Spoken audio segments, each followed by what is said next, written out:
মালয়েশিয়ার প্রধানমন্ত্রী আমাদের বাংলাদেশে আসছেন।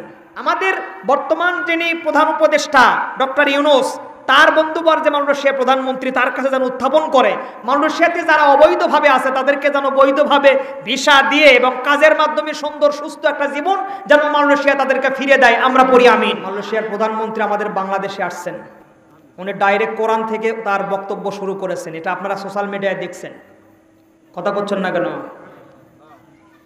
এটা বাংলাদেশের জন্য একটা সুখবর, অনেক বড় একটা সুখবর। পাশাপাশি এই বিষয়টাকে নিয়ে আমি উদ্যত কণ্ঠে আহ্বান জানাবো যে বিষয়ে যারা দায়িত্বশীল, বিশেষ করে প্রবাসের জমিনে অনেক আমার প্রবাসী ভাইয়েরা তারা জেলের মধ্যে আছে, অনেকে অনেক হেনস্থার শিকার আছে, কেউ কফিলের হাতে জিম্মি, অনেকে পুলিশের হাতে আটকে আছে, অনেকে থানার মধ্যে আটকে আছে, নানান সমস্যার মধ্যে আছে মালয়েশিয়ার জমিনে।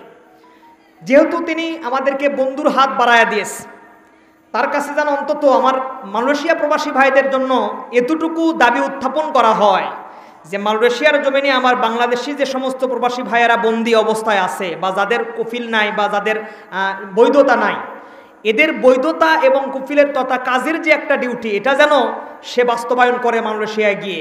আপনারা একটু আওয়াজ দেন তো, আমাদের আওয়াজটা নেটের মাধ্যমে তার কাছে পৌঁছে যাবে। আমরা পড়ি আমিন, সবাই পড়ে আমিন।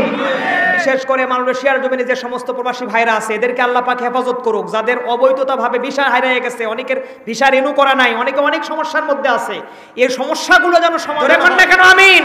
পাশাপাশি ওই ভাইরা যেন তারা সুস্থভাবে জীবন ফিরে নিয়ে তাদের পরিবারের কাছে তাদের আর্থিক লেনদেন করতে পারে। তারা তো আমাদের বাংলাদেশের জন্য একটা আর্থিকের বড় যোদ্ধা, তারা আমাদের বাংলাদেশের আর্থিকের যোগান দেয় এই প্রবাসী ভাইয়েরা।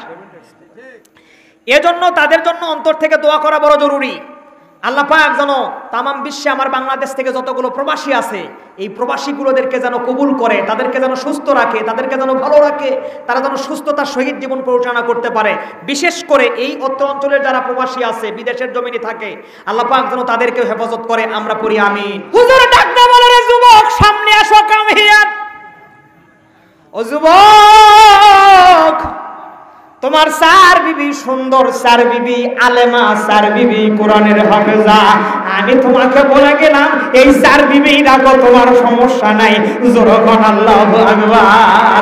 ওয়ানাজ্জালনা আলাইকাল কিতাবা তিবয়ানান লিকুল্লি শাইইন হুদাও ওয়া রাহমাতাও ওয়া বুশরা লিল মুসলিমিন।